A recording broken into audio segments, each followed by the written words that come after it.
جب شدید بیمار ہوا، بیماری نے غلبہ پایا، بچے پہ نقاہت طاری ہوئی، کمزوری آ گئی، اٹھنے بیٹھنے حتیٰ کہ کروٹ بھی لینے سے وہ معذور ہو گیا بیچارہ۔ اب یہودی نے دیکھا کہ بچہ جو ہے نا، یہ جس کو دل دے کے آیا نا، میں اسی سے جا کے بات کرتا ہوں، میں اس کو مانتا تو نہیں ہوں، لیکن اب وہاں جانے کے بغیر کوئی چارہ بھی نہیں ہے۔ آخر وہ یہودی گھر سے نکلا، پتہ کرتے چلتے پھرتے بارگاہ رسالت مآب میں پہنچا۔ پیش ہو کے اس نے کہا، یہودی نے، اے محمد، یا محمد، میں آپ کے نبوت پہ ایمان نہیں لاتا، آپ کو نہیں مانتا میں، لیکن میں ایک بات آپ کو ضرور عرض کروں گا کہ میرا بیٹا جو ہے نا، وہ آپ کو دل دے گیا ہے، اس نے اپنا دل و جان جو ہے آپ پہ قربان کر دیا ہے۔ اب وہ قریب المرگ ہے اور آپ کے دیدار کا مشتاق ہے۔ کیا آپ اپنے اس محبوب معشوق میرے بچے کو اپنا دیدار سے سرفراز فرمائیں گے؟ تو نبی صلی اللہ علیہ وسلم نے یہ نہیں فرمایا کہ فرماؤں گا یا نہیں، آپ نے فرمایا، اے ابو بکر، کھڑے ہو نا، اٹھو، عثمان چلو، فاروق اعظم اٹھو، بلال چلو۔ اب جلدی تیز چلتے ہوئے سرکار مدینہ، سرور قلب و سینہ، محبوب الہی، محبوب رب العالمین جب یہودی کے گھر داخل ہوئے، گھر میں جب آپ نے قدم مبارک رکھا تو اس کی آہٹ سے وہ جو بچہ قریب المرگ تھا، اس نے آہٹ کی بنا پر اپنی دونوں آنکھیں فرش راہ کر دیں۔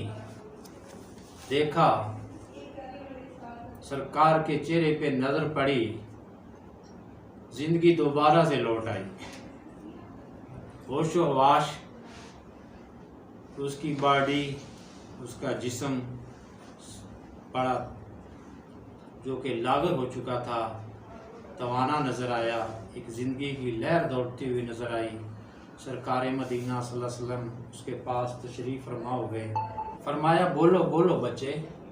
وہ کہنے لگا، یا رسول اللہ، میرے پاس تو کچھ بھی نہیں ہے، میں کیا بولوں؟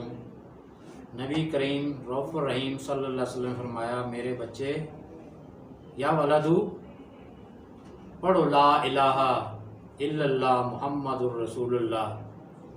جب بچے نے اپنی زبان سے پڑھا لا الہ الا اللہ محمد الرسول اللہ، کلمے کا نور اس کے روح میں داخل ہوا اور بچے کی روح جو تھی وہ پرواز کر گئی۔ انا للہ و انا الیہ راجعون۔ نبی کریم رؤوف الرحیم صلی اللہ علیہ وسلم اٹھ کر اپنے صحابہ سے فرمایا، چلو۔ جب سرکار واپسی کے لیے چلنے لگے تو یہودی نے آ کے آپ کا راستہ روک لیا۔ یہودی کہنے لگا، اے محمد، میں آپ کا مخالف ہوں، لیکن میرا بیٹا آپ کو دل دے چکا ہے، اس نے آپ کا کلمہ پڑھ لیا ہے، اب وہ میرا نہیں رہا، وہ اب اسلام کی ایک امانت ہے، تو بہتر ہے کہ اس کا جنازہ در رسول سے اٹھے۔ تو سرکار نے فرمایا، اے علی، اٹھاؤ نا۔ سیدنا ابو بکر سے فرمایا، عثمان غنی سے فرمایا، حضرت فاروق اعظم سے فرمایا، اٹھاؤ۔ بلال اعظم سے فرمایا، دو سہارا اس کو، یہ نبی کے سارے غلام۔ آپ دیکھو وہ کیا منظر ہوگا، لوگوں کے جنازے تو چارپائیوں پہ جاتے ہیں، اس بچے کا جنازہ، وہ شاہین کا جنازہ دیکھو سرکار کی موجودگی میں کن ہستیوں کے کندھے پر آ رہا ہوگا۔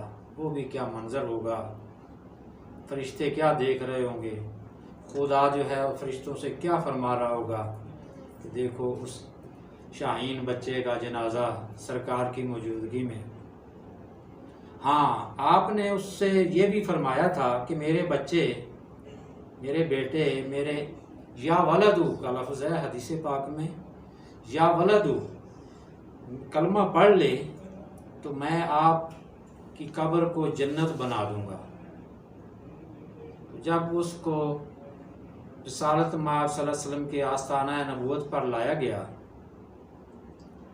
اس کو نہلایا گیا، اس کو کفن پہنائی گئی، اس کے لیے قبر تیار کی گئی۔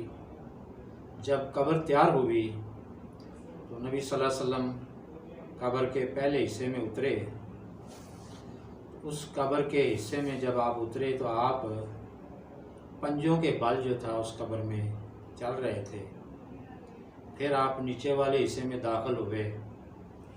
نیچے والے حصے میں جب داخل ہوئے تو نبی صلی اللہ علیہ وسلم کافی دیر تک اندر قبر مبارک میں رہے، اور جب کافی دیر کے بعد سرکار رحمت للعالمین باہر تشریف لائے تو آپ کا چہرے پہ زردی سی طاری تھی، اور ایسے محسوس ہو رہا تھا کہ تھکاوٹ غالب آ گئی ہے۔ صحابہ نے جب آپ کا چہرہ دیکھا، صحابہ کرام رضوان اللہ تعالیٰ علیہ مجمعین نے عرض کیا، یا رسول اللہ، اس بچے کے دفن کرنے میں، نیچے اترنے میں ہمارے ذہن میں دو سوال پیدا ہوئے ہیں۔ پہلا تو یہ کہ جب آپ قبر کے پہلے حصے میں اترے ہیں تو آپ پنجوں کے بل چل رہے تھے، آپ ایڑیاں نہیں لگا رہے تھے۔ تو سرکار نے فرمایا کہ میں پنجوں کے بل اس لیے چل رہا تھا کہ فرشتے اتنے اتر آئے تھے، اور ہر فرشتہ جو تھا وہ اپنے پر پھیلا رہا تھا تاکہ میرے قدم جو ہیں ان کے پروں کے ساتھ ٹچ ہو جائیں، میرے پاؤں ان سے لگ جائیں، مس ہو جائیں۔ لیکن میں بچا رہا تھا، کوشش کر رہا تھا کہ میرے قدم جو ہیں، قدم مبارک سرکار کے، وہ دیکھو چاہت فرشتوں کی کہ وہ چاہ رہے ہیں کہ ہمارے پروں کے ساتھ قدم مبارک لگیں، میں ان کے پروں کو بچاتے ہوئے اس لیے وہ میں پنجوں کے باہر چل رہا تھا۔